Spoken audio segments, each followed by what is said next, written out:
In the nations we call home, an illness has taken hold. A spiritual poison infecting us all. White people, am I right? Damn white people are pissy about racism. A population taught to hate itself and assist in its own demise.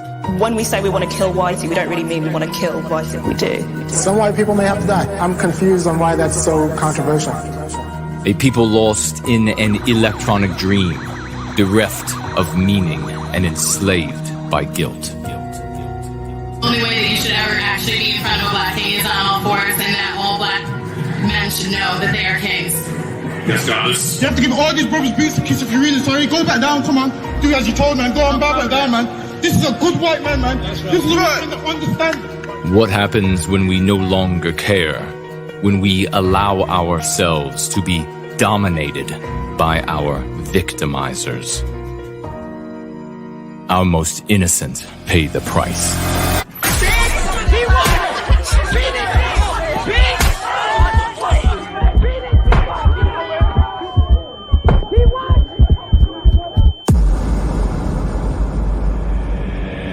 And what happens when they finally stand up?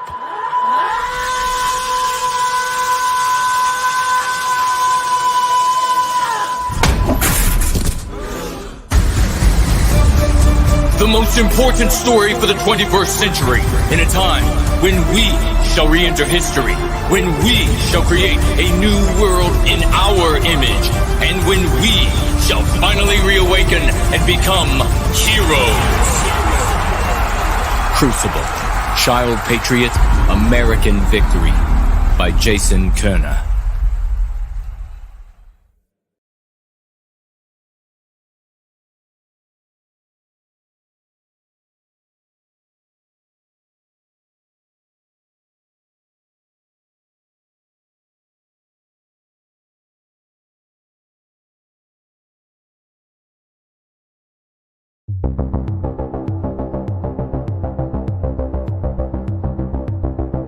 American schools are hotbeds of anti-American brainwashing. Teachers and administrators are trained to indoctrinate and enforce ideological conformity. Submission is the norm. Crucible is the true story of one schoolboy's struggle against society's obsession with an anti-American ideology. This young man refused to surrender to the psychological abuse of his superiors and the violence of his peers.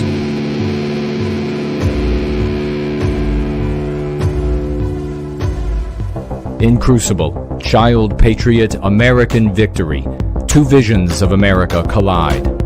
One is left standing.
This is the After Party. Your hosts are The Great Order and No White Guilt. As for the crown winner of last week, the crown goes to the one and only Bluefer for gifting a total of 10. We are recapturing our destiny pounds. Congratulations and thank you so very much, brother, all the way from across the pond. In second place was Mrs. Jess Horst, Slots, and Art Acrobats, all of whom financially gifted $10. Congratulations and thank you to every single one of you. These are great champions in service to white well-being, and we love you. You may financially gift on Entropy. Now, this is going to be the Entropy at Discipline with NWG. Entropy at Discipline with NWG at 15%, or as usual, at Cash App, both of which are down in the description below. You may also, of course, watch and perhaps get used to watching this program on theafterparty.tv, where Entropy is built right into our website. Jared and I, as you all know, evenly share the financial gifts with our guests here on the After Party. And today, we have Frodi and Midjord as that guest on tap. Frodi, I will bring you up. Please introduce yourself to our esteemed community. Tell them where they can find you. And then Mr. George will take us into the rest of the conversation.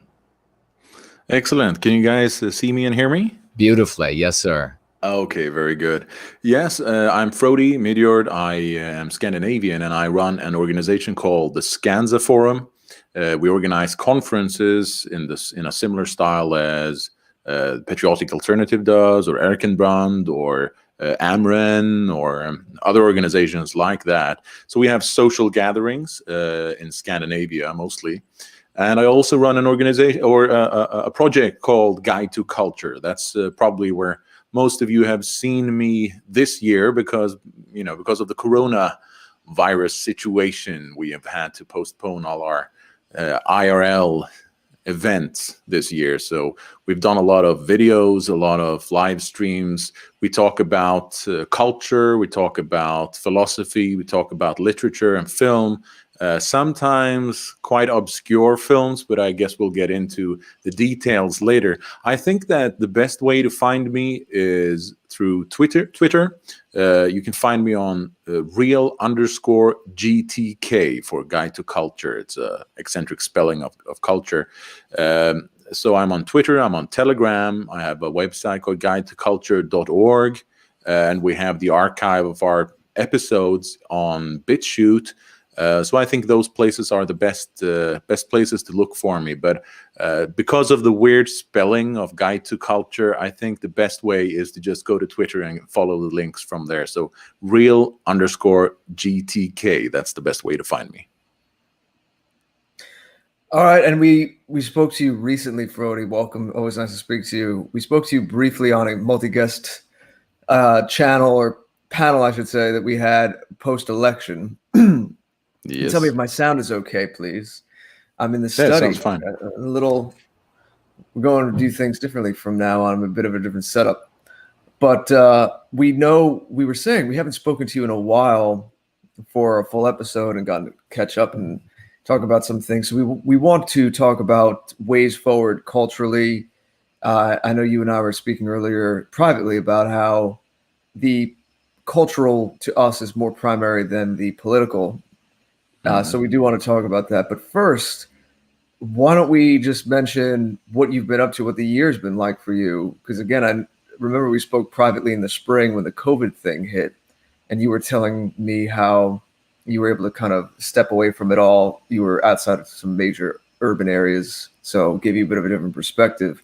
So what was your experience like, and what can you tell us about what the climate, the atmosphere has been like in Europe in general over this year with the whole COVID thing and the lockdowns and all that?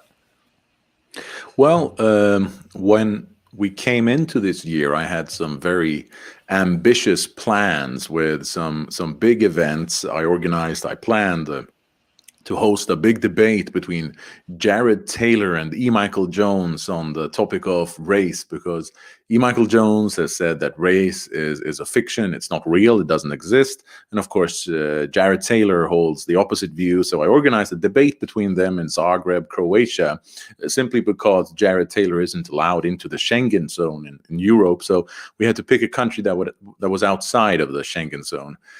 So we did that, organized that. It was scheduled to happen in the beginning of May.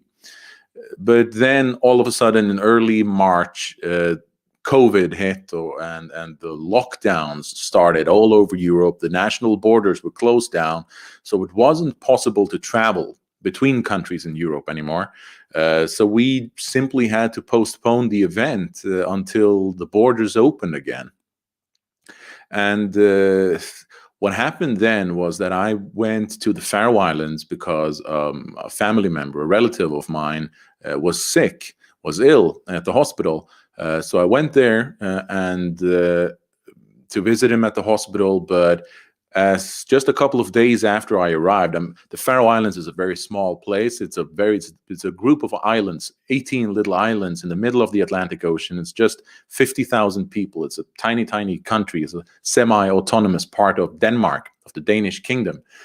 So, and that's where I'm from originally, but I usually live in mainland Scandinavia, in Norway.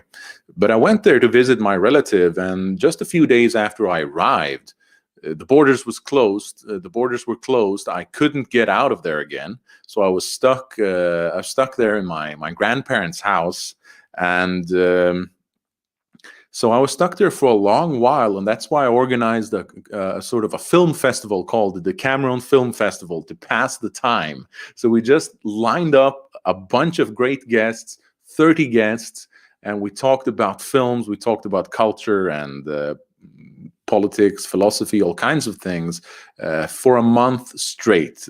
Basically every day for 30 days straight, we did live streams with different great guests. And I had the great pleasure to have both you guys on the show as well back then. But then when summer came, things started opening up again. So borders opened up, restaurants opened up again, and things went back to normal. And so I got my hopes up that we might schedule a new date for the conferences. But then all of a sudden, at the end of the summer, things closed down again because the cases of COVID went up. And so basically all countries in Europe shut their borders. So we haven't set a new date for the conferences or for the conference. I mean, we were going to have more than one, but we haven't been able to do a single conference yet. So everything closed down again in the fall.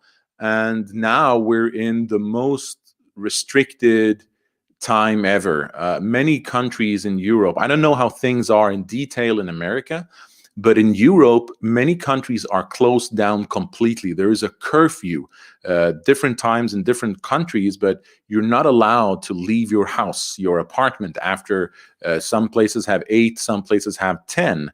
So you have to stay indoors after that, which is a very unusual experience for me. And all restaurants are closed. So basically all you can do in most countries in Europe now is you can go to work and then you can go home. And other than that, you just have to stay home and, I don't know, watch films and do live streams like this.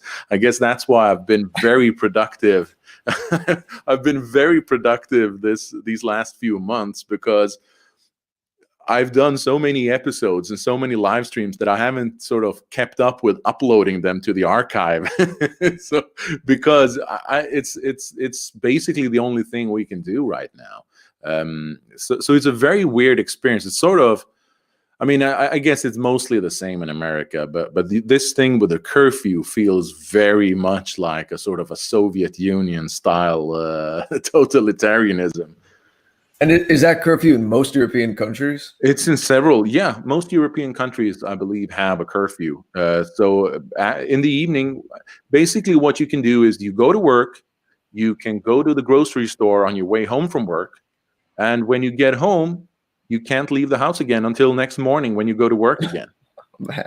That's psychotic. It- That's that California. I was lying, but that's crazy. And I just saw if I could just toss in, I just saw a video last night that somebody shared in Germany, doctors talking. And of course, we agree with everything the World Health Organization says here on this channel. Susan, if you're listening. The doctor these were doctors who were live streaming who think that there's a different route to success over COVID-19. And they might be in contravention to the WHO or not. But in the video, apparently the government in Germany believes that this is something the WHO doesn't want to be shared with the public, or perhaps it's dangerous or something. But you hear the doctor who's on the live stream, I guess you both have not seen this. He turns to his left, and he could hear something, and he steps off camera and he steps back, and then he's speaking in German, but he's saying the police are here, they're at the door now. And then you hear, I mean, this is like a horror movie, and then you hear them using some sort of battling ram on the door and shouting outside the door, just like the Soviet Union, just like we saw with the Stasi, just like we saw with these other anti-white dictatorships. He comes back on the camera, and the guy, his colleague, is saying something to him, and he says, I know I can't, but because the police are here right now. He gets silent again. You hear them shouting even more. The door is banging. And then finally you hear the door explode open, and you could see the sort of numb terror that a human might feel. They have their guns drawn, the police. They're screaming as though he's, about to slit the throat of a child or something. Order him onto the floor, and then cuff him and yank him off. And then you see one of the police officers steps in front of the camera and jerks the camera off to the side. I mean, yeah, it is absolutely, Frodi, just like the Soviet Union. Yeah, I mean, I don't know how much you follow these things in what's going on in Europe, and many countries have had political suggestions that up for debate that there should be a new law enforced where the state can force you to take the new vaccine. And I mean, I don't know how much you guys have talked about the vaccine, but this is a vaccine that is completely new, that hasn't really gone through the normal. Usually when you produce a vaccine, you go through a test period of several years to make sure that it's safe before it's released to the public. Now they expect it to be approved in the middle of next year. So basically after 1 year, they expect, instead of the normal 8 to 10 years. And they are going to administer the vaccine even before it's approved next year. So they're going to start administering it next month, basically at the end of this year. And what they have suggested in many countries is that the state should have a right to force the citizens to take the vaccine, so that the country can get back to normal. And there have been massive protests. Denmark had a suggestion like that, and the Danes went out into the streets and protested. And so in the end, after many protests, there were the suggestion was rejected. This new law was rejected. Germany has I saw that about Denmark, and that was very impressive about the Danish people, and hopefully sets a precedent. I know when you were on another tap, you spoke a little bit about some of the differences between Scandinavian peoples. It was interesting, but that is very interesting. And wasn't there a big one in Germany? I saw water hoses out over the weekend or something. Yeah, riot police with water cannons attacking the protesters because they had similar laws. I mean, this is something that isn't just unique for one country at a time. It's similar things happening in many countries. Australia had a very weird law. I don't know if you've heard of this, but they had a principle that is called no jab, no pay. And what they mean by a jab is the needle jabbing it into you. So if you don't accept the jab, you're not going to get paid. And if you have children, if you don't allow the state to vaccinate your children with this new vaccine, they're not going to give you the child allowance you usually get from the state. So this is a very unusual situation. I remember sort of when I was a kid growing up, I read these stories, from the East and West Germany, people trying to flee over the Berlin Wall, trying to get out of the communist East, the sort of totalitarian East during the Cold War. You remember like reading these stories, and it feels like we're going into similar kinds of territory with this new situation. It feels very weird, and people are very upset about it in many, many countries. And I think I mentioned this earlier, that a friend of mine who went to Portugal, to Lisbon, he saw so many businesses are shut down because many people get support from the state. They get a little sort of bonus from the state because their business has been shut down. But that isn't the long-term solution, because many people have built up a company, a little business, a small private business that they were intending on keeping going the rest of their life. And basically that's just evaporated in a few months because everything has been shut down. And many of the poorer countries in Europe, in more of the eastern part of Europe, they are very much dependent on tourism from Western Europe that has more money to just stay afloat. And all that has been just taken away. So many of these countries that are already recovering from communism, from poverty, from real poverty, because they were communist countries up until the 90s, and they're recovering, just barely getting there to become like in a normal sort of situation.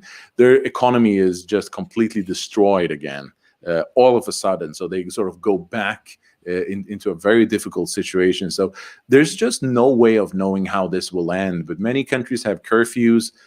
No one knows, and it's sort of on a week-to-week basis and a month-to-month basis, and no one knows when it's going to end. So no one knows if even if you can even visit people over Christmas, or if you're going to just be stuck in your apartment over Christmas. It's a very weird situation.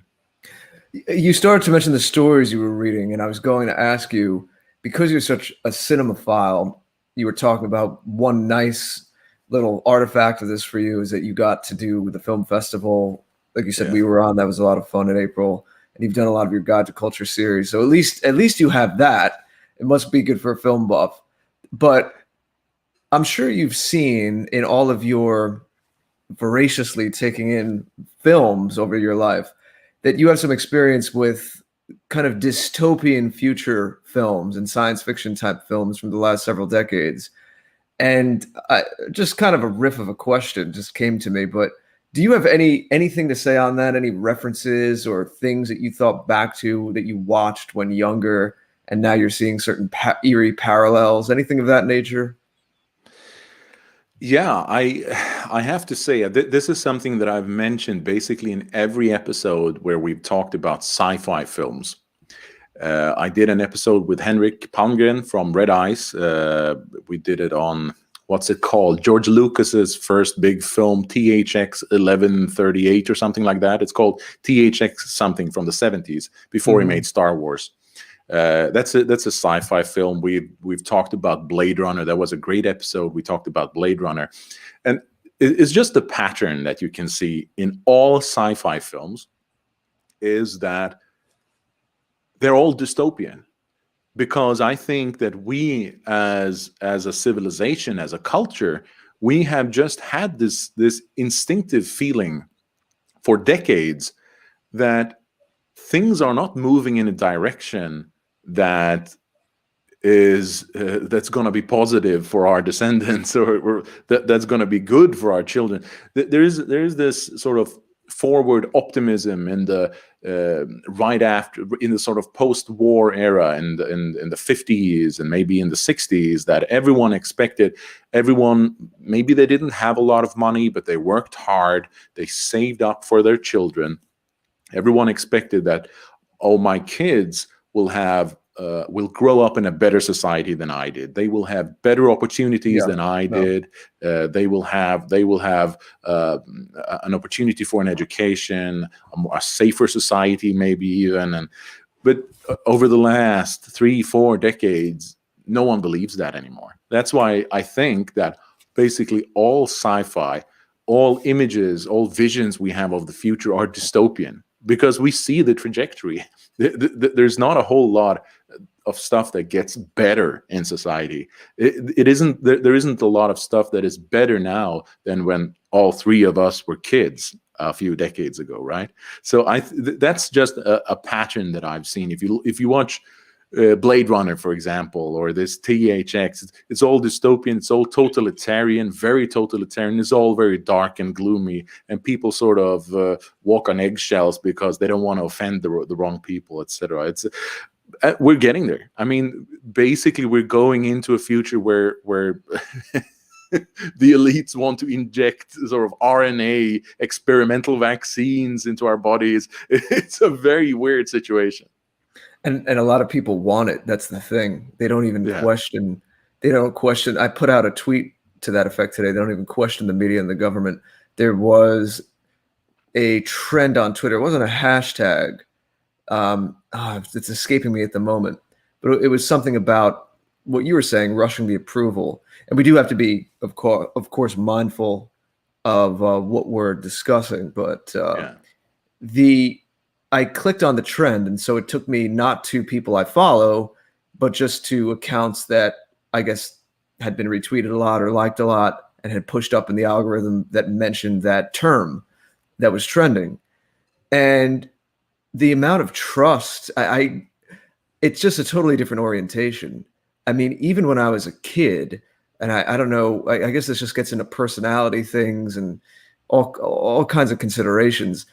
I said in the tweet, like, even when I was 14 years old, I can honestly say if I was 14 years old right now, I would still be raising an eyebrow and like, something's not right here. They're pushing this.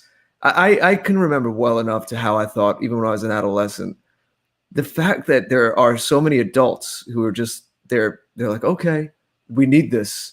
There's no questioning whatsoever. It's like, great. Yes, rush the vaccine. The sooner the better. Total belief.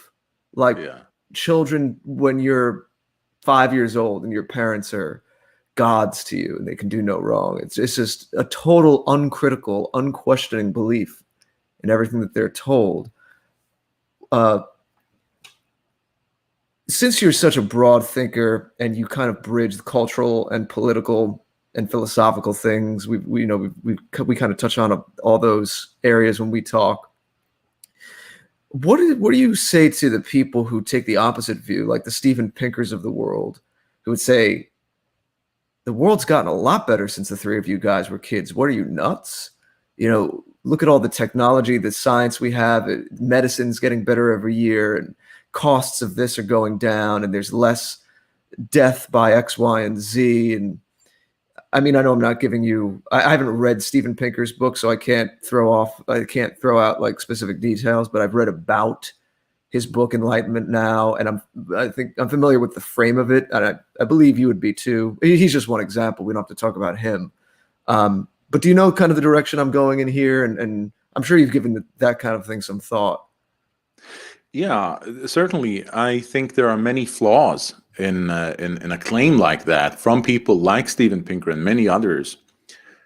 I think there are several points where they're flawed, and one of them is that it's very elitist, and elitist in a very negative sense of way, in a very negative sense of the word, because it's sort of like Brazil. If you think about Rio de Janeiro in Brazil, where a lot of people are very rich and maybe they have good lives, but they sort of live in gated communities because it doesn't benefit all of society, because the rest of society is sort of falling apart. And I think that for a small number of people who can afford to escape from the everyday problems, I think for them, yeah, maybe they don't have to experience any problems with the modern world firsthand. So maybe they can just live in a theory. And that is the problem I see with many of those intellectuals. Steven Pinker, I think he is a Harvard professor. He's in Boston. Just to fully address his kind of thing, though, if he were here, I think, again, I read the articles about his book, Enlightenment Now, but I do think he will, of course. He had to sell the book to a general audience. Yeah. And I believe that he does quote a lot of stats that say that affect the everyman. Things like poverty is going down, or people are dying less of these kinds of diseases that used to kill people. So there are still overtures, or there are to that kind of thing, to the everyman. Or there are still statistics that he can cherry pick and say more hygiene, or prices going down, or more communication, or enough things that don't sound elitist, at least to the untrained eye. Yeah. I mean, I agree with that, but I think that the starting point is that he doesn't experience negative effects very much, and many people in his quote unquote class, in his circles, those circles, elite circles. So that is why when you see a lot of statistics, you can pick and choose which ones to cite, right? So you can choose the ones that make this trajectory look very positive, and shed a sort of positive light on this trajectory, and cite, disease control, or technological advancements in medicine, or whatever. But that is on a very theoretical level, because if you actually look at people in general, their day-to-day experience, it's completely opposite. I can talk about Sweden just as an example. I read a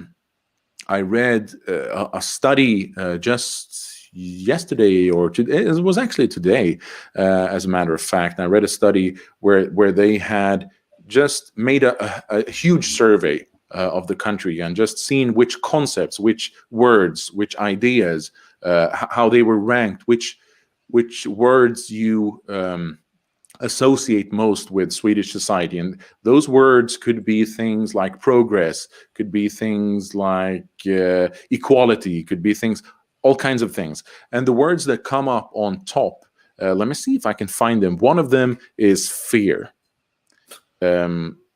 One of them is fear. The other thing is worry for the future. Those two were the two top most cited ideas, or concepts, or thoughts that were associated with Swedish society.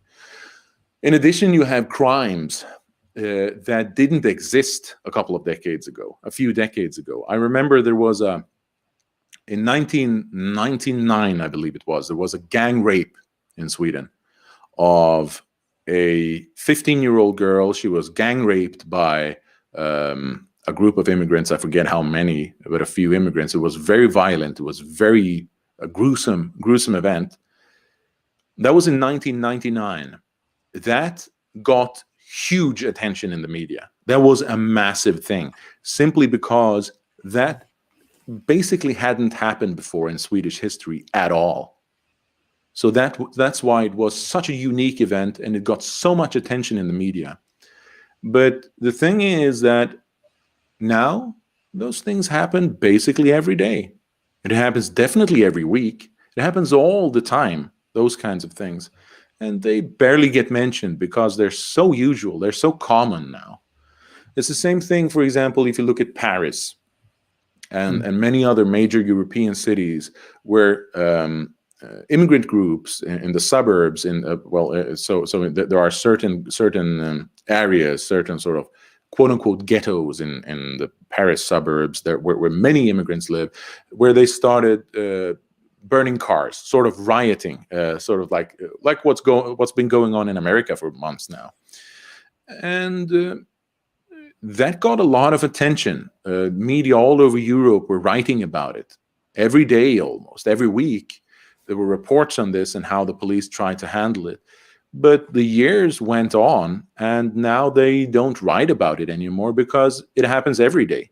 It's not even a unique event when it happens. And it's the same thing with famously or infamously, the mayor, the Muslim mayor of London, he said that, and I'm paraphrasing, I don't remember exactly the words, but he said something like that terrorism is part and parcel of living in a modern big city. Yes.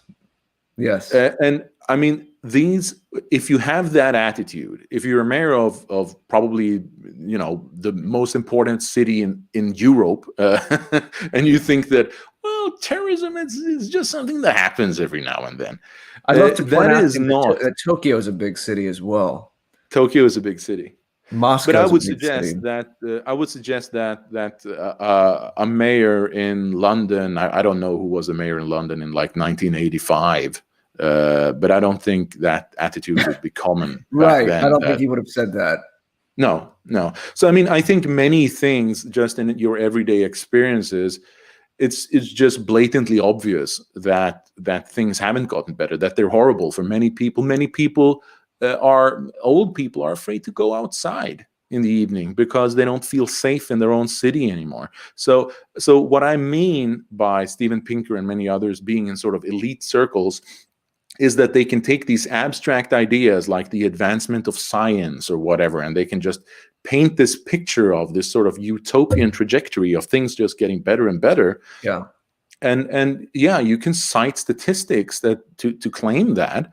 But in the everyday experience of everyday people, especially working class people all over Europe, people are more alienated than ever. People take more drugs against depression than ever. People are more isolated. So yeah, society is not better now than it was 30 years ago because of violence, because of alienation, because you don't feel at home in your own country anymore in many ways. So many things that those scientists or those, I mean, they're sort of court scientists, right? They have prestigious positions simply because they push an agenda.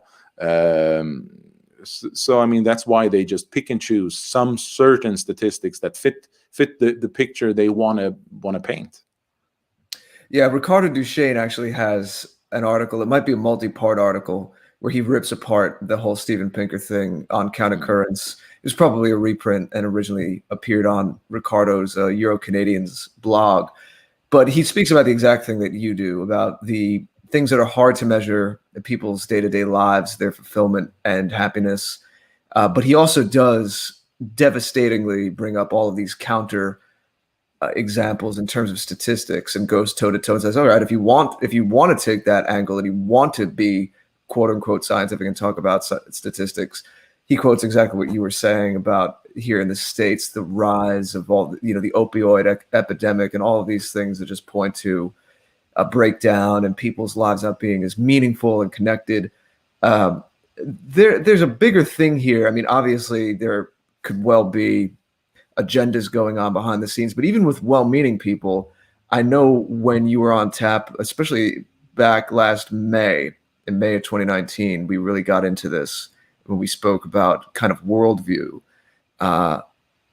We all very much value, all of us, three of us here, a holistic consciousness and experience of things, and how a lot of things about modernity conspire to surgically separate everything, and that even includes how we think about things, over compartmentalizing things and just narrowing in on this one little fact. Even people, we see this even among some of our, broadly speaking, peers or people we run in circles with, fall into this trap online when they just post something and think that they have a whole worldview because they have this one little snippet of a fact, and that fact may be true when you zoom in microscopically, but there's a whole other context you need to consider. And I really think it's important to point that out to people, and if it's someone that you're friends with and you can have a good faith conversation with, and do so appropriately. But a lot of us fall into that. It's just a pitfall of modernity. But it's a good way to talk about the other thing we really wanted to hit upon tonight while we're together, because you have that drive like we do for a holistic understanding is to frame everything going on now and return to something again we're all into, which is the idea of the notion of the cultural preceding the political, and how a lot of people right now, I'm sure you could imagine, Frodi, especially here in the United States, with all of this chaos with the election and people not knowing day to day what's going to happen. Some people feeling despair, some people feeling, well, just as I said, questioning what's going to go on through political means. And it's natural to wonder, of course, some of the nuts and bolts kind of thing. What are the courts going to say and what are the courts going to do? And I understand people are going to ask those questions. But especially in a time like this, to try to give people a little more power back in their own lives and understand what they can be part of day to day. I do want to make sure that we talk a lot about the cultural and what we can do. There's still a lot of things going on. I'm blown away every day by things I see going on and people we know. Just one quick example, Laura Towler starting her tea company the other day and it already sold out. I mean, we're starting our own mini economies. We're starting businesses. There's a tremendous amount of cultural work being done, music made, books published. I know that's a big passion of yours, so it's broad. I don't have a specific question, but I teed it up for you. So what do you have to say about that? Well, yeah, there are many part questions there. I think, for example, Laura's tea, I've seen it. I saw it on, someone tweeted about it, and probably Laura herself. I think that's probably even more than a mini economy. It's a cultural statement as well. Yes. It's a sort of a brand. It's a sort of you claim a sort of a style, you claim an identity that's associated with your culture. Of course, Britain and tea and everything. But it's a bit cheeky. It's a bit sort of, it's cultural. I like it. So it's a statement, and I think it's powerful as such. And it's of course a statement to sort of buy tea from her rather than from someone else. It's a cultural statement. When it comes to America and people being sort of disappointed in Trump, he hasn't delivered. I think there are many things to say. I think I've heard he's that it's only worked as a pressure valve that, people think that now we have some influence, and then that means that they sort of get lazy or something. And only if like the opponents are in power, that's when we can really sort of work hard and fight. I don't really believe that. I think that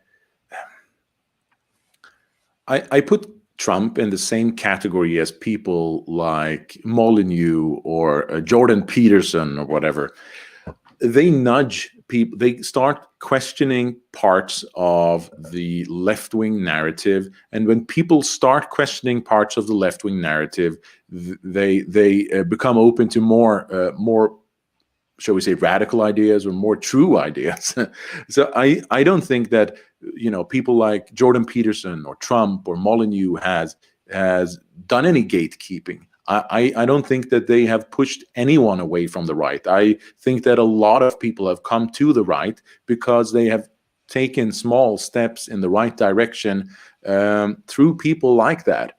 And I think that is how you have to frame a thing like Donald Trump, the Trump phenomenon. Because I think that everyone who is genuinely successful, there are basically two attitudes towards success. One is many small steps in the right direction to reach a goal. The other one is the magic pill or the silver bullet. This one thing will save us all. And everyone who is successful understands that the only true way to success is many small steps. It's like going to the gym. If you go to the gym once and you're not ripped and you're disappointed, what's the point of going to the gym because I'm not ripped?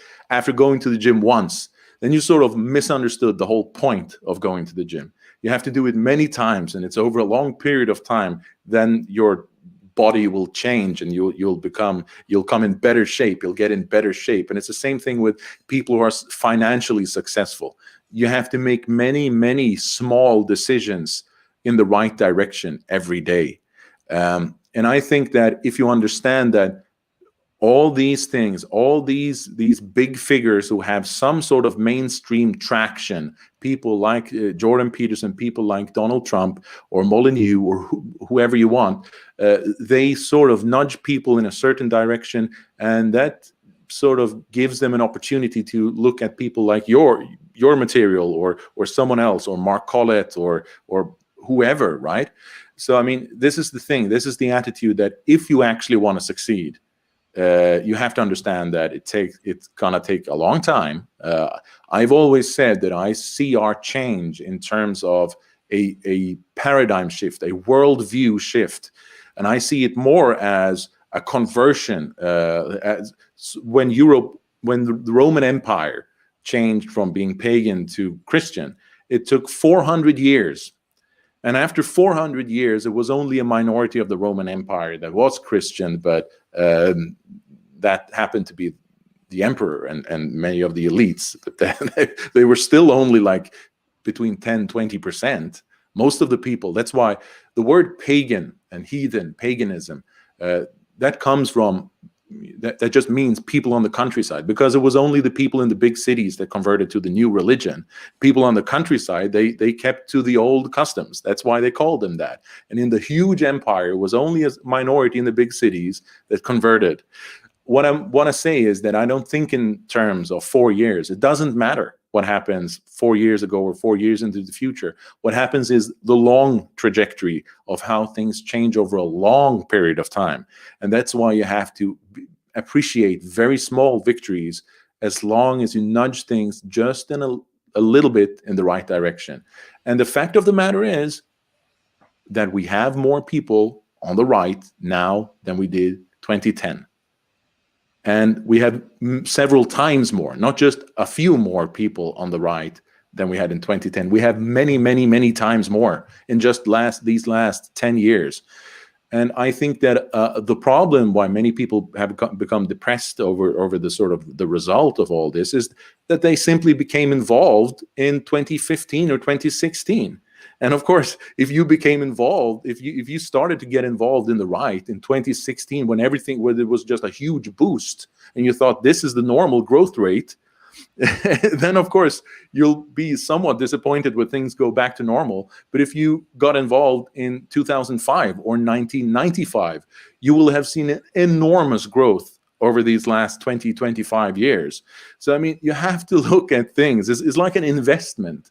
If you invest in the stock market or in cryptocurrency or whatever, you can't just look day to day, because things always go up and down, up and down. That's the normal development of anything.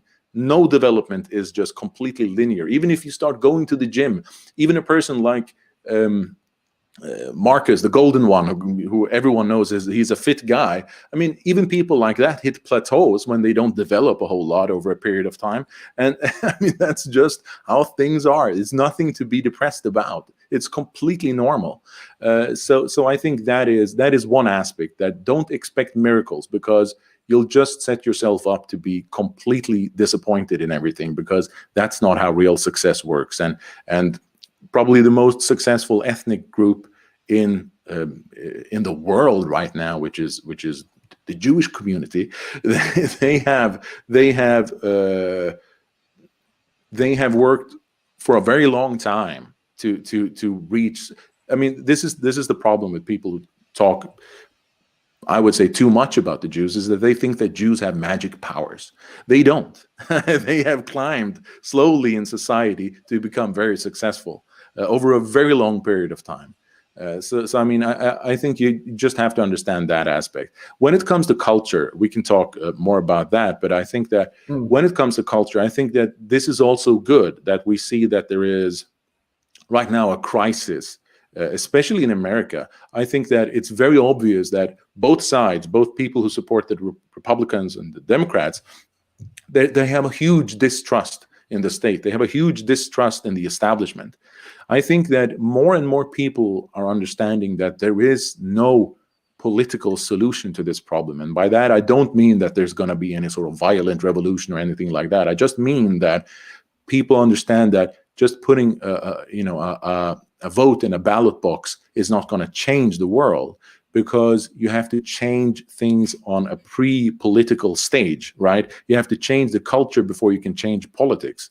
And there's a sort of an equilibrium there. You have to, and that also sets limits to what a politician can do.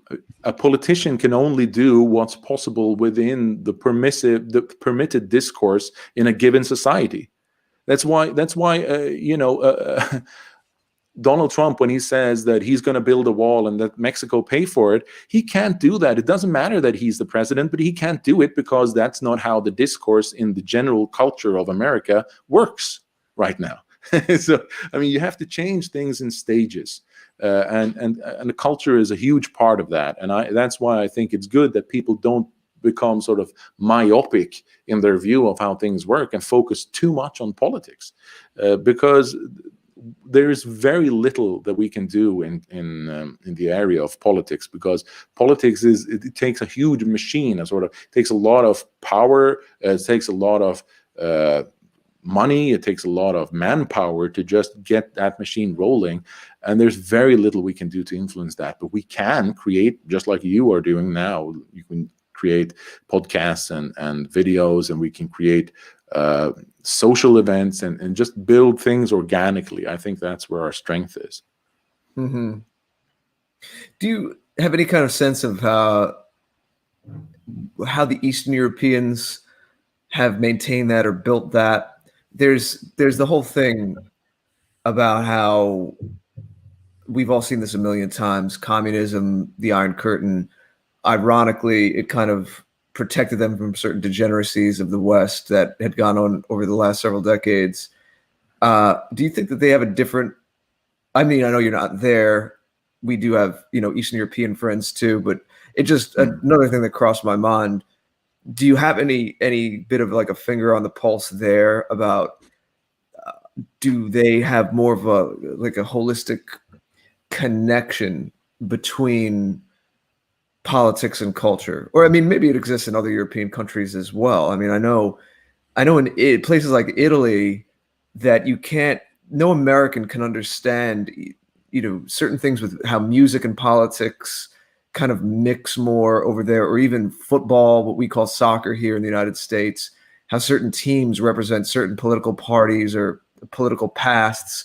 And there's it's more than just being a fan of the city, the football team or the city you're from. There's the political undertones to it as well, and it's meshed more. Maybe that's a good word. It's some cultural and experiential things are kind of meshed more with the political. I think a lot of Americans feel like politics is just something that happens every couple of years where they go vote for it, and then some people far away, maybe because of just the size of our country. People far away in Washington or something vote on some things, and that's it. It's not as like a day-to-day part of their lives. Yeah, there are many things there, and I think that, for example, Europe has a longer tradition of very sort of active political organizations, like on the right, for example. And like you said, oftentimes connected to soccer clubs. But yeah, how should I put this? That very active political organizations on the radical right existed already in the 70s in many places in Europe, and a very strong Antifa existed in the 70s. And so when a thing like Charlottesville happened in America a few years ago, which was the sort of I would say almost the first of its kind in modern times, basically in America, that kind of big thing, that was already a very old and tried model in Europe. Yes. And we already have had a very active Antifa for many decades. It's even funny that this sort of Portland Antifa in America was actually founded, I believe, by the Swedish Antifa, who have been very active. I think it was actually that's a nice little bit of trivia. I didn't know.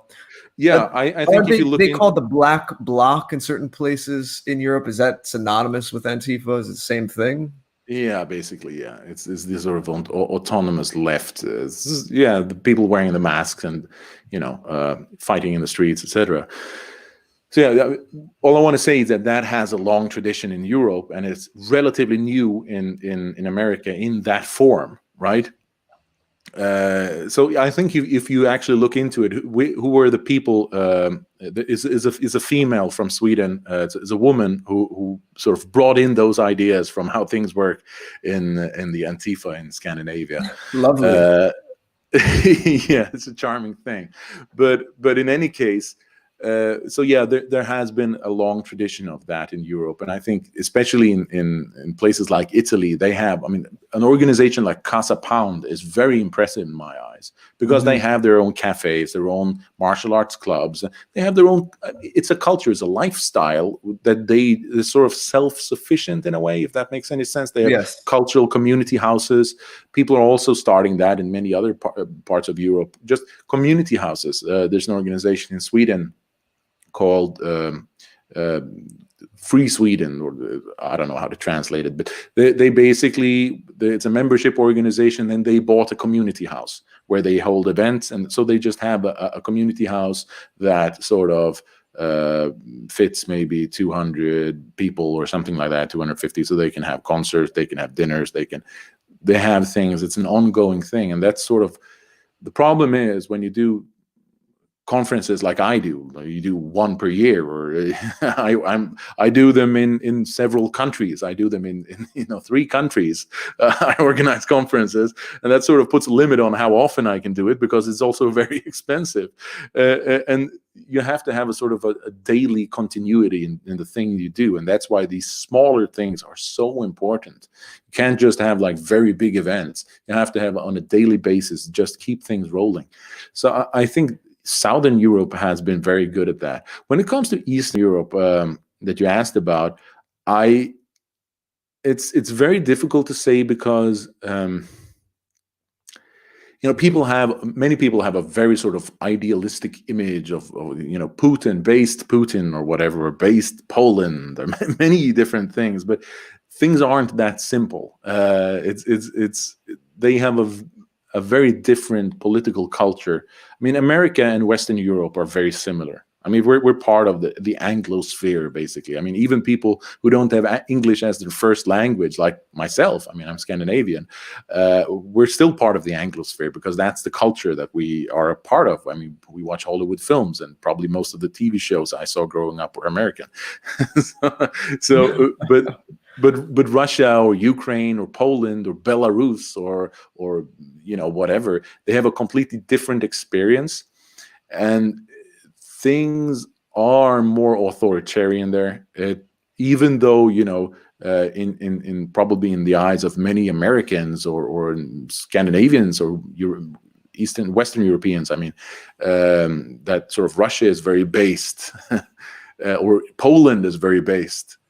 It would be more difficult to organize a conference like the ones I do, or Jared Taylor does, or whatever, in Russia or Poland than in Scandinavia, simply because they live in more authoritarian states, so they don't have the same kind of ideological organization like we do. Does that also keep the lid on the opposite, though, on the organizations like Antifa?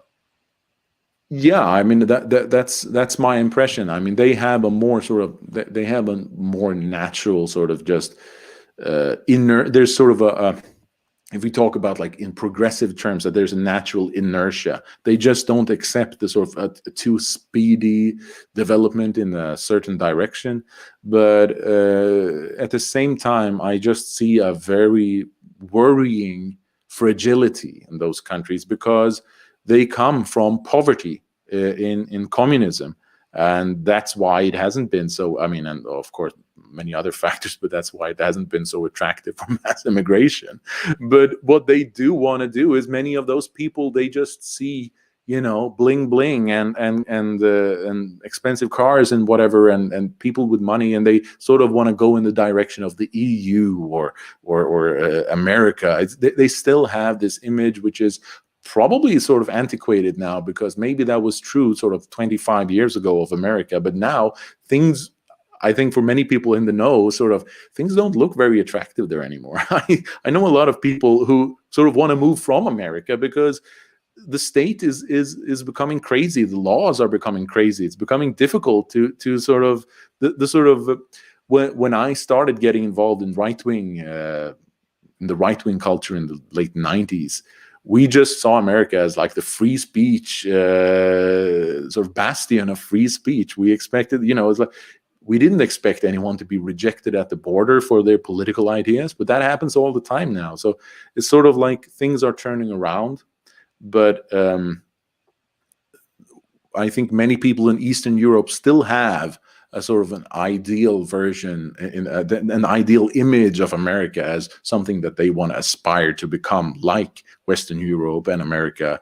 But I think that sort of the reality under that image is slowly changing, because right now we see a lot of political people being silenced politically in America, and just like in the rest of Western Europe. So it's very things are changing very quickly, and I don't think that Eastern Europe has enough sort of ideological determination to actually withstand that change. I think that Poland, I think Russia, I think Ukraine, I think those countries are going to go in the same direction as Western Europe. It's just there's just this sort of 20-year delay in the effects, unfortunately. But I mean, hopefully, what I hope is that the catastrophic developments in France and in England and in Sweden, that they can function as a sort of a warning that they shouldn't make the same mistakes. So hopefully they will actually heed the warning. Yeah, I guess, as you said, it depends. Well, from the people's, obviously there's other things going on behind the scenes, but from the people's perspective, the lure of the money, like you said, and a certain lifestyle, maybe some of the things going on now will cause some deeper reflection and deeper conversations. It would definitely be interesting to be a fly on the wall. Some of you hear what you and some of your peers, what it looks like from your side of the Atlantic, of everything going on in the States now. If you thought like you'd never live to see this, or if you thought that it was kind of the writing was on the wall, or it was kind of coded into how things have been for the last few decades. Yeah, I would definitely. I didn't think that I would see this in my lifetime. I expected things to go in this direction, but the only surprising element has been the how rapid things have changed, how quickly things have gone from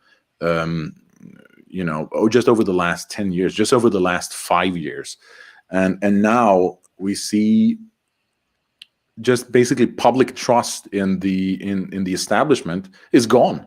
I mean, in the aftermath of this election in America, no matter who ends up winning, no one is going to trust the establishment. It's like a banana republic.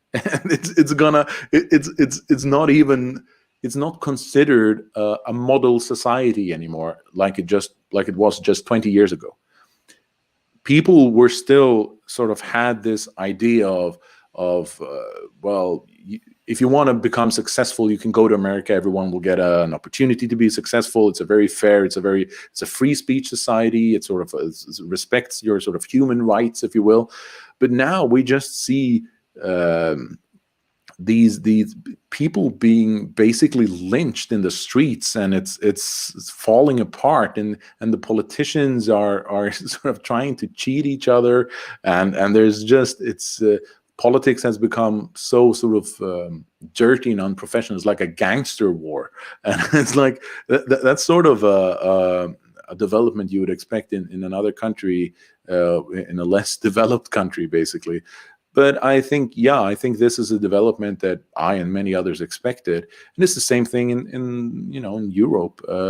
So it's nothing unique for America, but I think that it's just been over the last 15 years. Is like America has just caught up very quickly with the disaster that's been going on in Europe. I would say in terms of just how free speech is crushed, and how the sort of political establishment is becoming more and more tyrannical, and you can't even have payment processing for your business if you're a right-winger, or I mean, many of these things that don't belong in a modern open society. It comes automatically, but it's come so rapidly over the last 10 years, and that's basically what I've been. And of course, no one could have predicted just 1 year ago that we'd sit here, with curfews all over Europe and all businesses shut down, and that's basically we're in a sort of totalitarian state. Well said, brother. And before we tap out and let you go to bed, which is most warranted, I must have been enthralled by the conversation tonight. I've been paying studious attention to it. Very interesting always when we have Frodi on, and to be able to get his mind together with the great Mr. George is wonderful. So I do want to say before I ask this final question of you, Frodi, and that is that we do have a financial gift from our lovely lady DF over on Entropy, who financially gifts $12. And she sends the three of us a smiling face emoji. So thank you so very much for that, DF. And what I want to ask before we tap out tonight, brother, is, I guess maybe let me just do this really quickly before I forget. Everything we've talked about here tonight has been opinions and observations on society rather than facts. If you want those, you have to go to CNN. And Miss Wojcicki at YouTube. We have been, in most of these cases, we've just been pretending. So in all of this, look deeper for yourself, look into these things, and you find out whether or not these claims that have been made over the course of tonight have been accurate or inaccurate. And as far as the vaccine is concerned, if Trump is in office, then it's too soon and still dangerous. And if Biden is in office, then it's completely safe and everybody should have it right away. So that way I've covered all my bases when it comes to the WHO and our regime's media. But what I would like to know, Frodi, from you, we have you thinking deeply here right before bed. Very few people can do that. But in the coming weeks, we know December 8th is going to be when our electors go to DC here in the United States.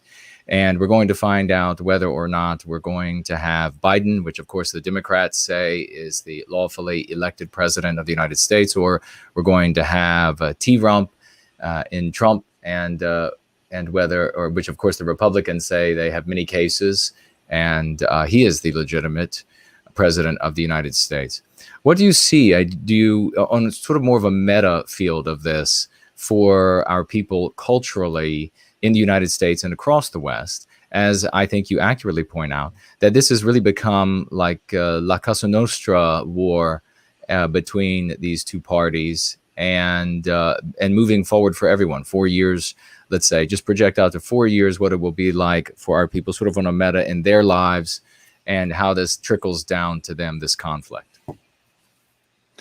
Well, I don't think that there's going to be a huge difference. I mean, I don't know the sort of more down-to-earth, everyday politics of American society and exactly who is going to pass which laws, which might affect people there. So I can't talk about those details, but I think on a more cultural level, I think that Trump has already, I think he has done most of what he can do for good from our point of view. I think that he has already opened up the cultural sort of space in discourse where we can have an active part. I think just him getting elected, that gave us a boost. I don't think there's going to be anything similar to that if he just gets elected again. So I think in those terms, I think the sort of is not going to be a huge deal like it was in 2016 when he got elected, which was a huge metapolitical impact on discourse in our culture and all Western culture, because everything is a part of American culture in those terms. What I do think is that I think that there are some small benefits. It could be seen as big benefits. Of course, there is the question of morale, which is in any combat situation or in any fight, morale is very important. That if you want people, you want to keep their morale up so that they keep on going and doing their duty. Success breeds success. That's just a fact of life. And I think that if the quote unquote left, let's call them left, if you think the Democrats now have called out and celebrated their own victory, and then that victory is snatched from them again, I think that they will be crushed. I think that they will be just emotionally broken after a defeat like that. So that's why I'm still holding out a lot of hope that Trump will actually win this in the end, because I would like to see those tears. I think they will flow more plentifully after this election if Trump wins it than they even did in 2016. So just to see the left more dejected and depressed and crying, that in itself, and just a boost in right-wing morale and a crushing of left-wing morale, just for those reasons, I would hope that Trump is going to win. But on a more long-term level, I don't think that there is going to be a very big difference. But I still hope that Trump will win. Very well said, good brother. Well, let's find out where you are going to be as we tap out in the very near future, what you're working on, and where all of these wonderful people that are watching live and in replay can find you and that fantastic work. So basically the only thing I want to mention is that tomorrow I will have 2 big shows on my DLive channel. The best way you can find me is through Twitter, and that's real_GTK for Guide to Culture. And you can find me there, and we're going to have 2 shows tomorrow. In the sort of early afternoon at 2 o'clock Central European time, we're going to have Andrew Joyce on the show, and we're going to talk about the history of the protocols. And that is for a show that I call First Principles, where we talk about classics, literature classics in the right. Basically, we go through very important books or influential books and discuss something about them. And Andrew Joyce is a scholar, historian, and we're going to talk about the history of the protocols. That is going to be very interesting. And then in the evening, also tomorrow that is 10 o'clock Central European time, we're going to have Millennial Woes on the show, and we're going to talk about a documentary called TFW No GF, which is a documentary from this year. It's That Feel When No Girlfriend. It's basically a documentary which deals with a phenomenon in modern society where it's a whole generation of young men that live most of their life through the internet. It is basically a documentary about social isolation.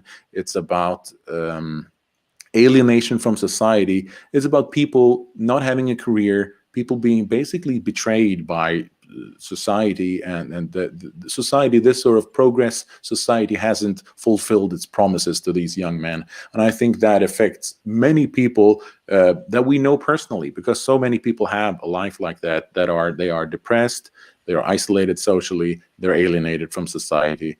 That is a very interesting documentary. It came out this year, and it features one person who many people will recognize, Kantbot, who is the guy who said that he believes in Atlantis on election night 2016. Probably many people have seen that clip on YouTube. He features in that documentary. Many other people do as well. But we're going to talk about that documentary. And both those live streams will be on DLive, on the Guide to Culture DLive channel. And like I said, you can find me on Twitter, real_GTK for Guide to Culture. But I want to thank you guys for having me on. I really always appreciate being on your show, and I appreciate that you invite me. I enjoy our conversations. As do we. Yeah, as do we. We do have a question. What specifically is your channel name on DLive?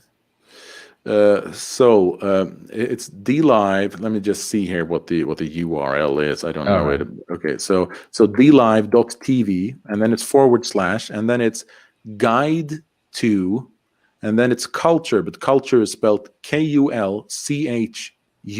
So culture is spelled like a slang spelling of culture. So and so it's a capital G, guide, capital T, to, and then it's culture, KULCHUR. guide to culture.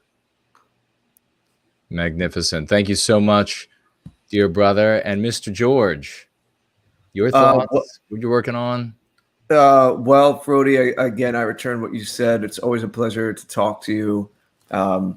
We always enjoy it and hope to do it again soon. Thank you for your thoughts and your time, and definitely stay safe over there. And good luck with the curfew and everything. Watch a lot of movies. Make a lot of, I'm not in frame here. Make a lot of good cultural content, and I'm sure we'll be talking soon. As for me, you may know, although we often have new people with us, so if you're new, welcome, and thank you for checking out the kind of stuff that we do. But my site is thegreatorder.com, thegreatorder.com.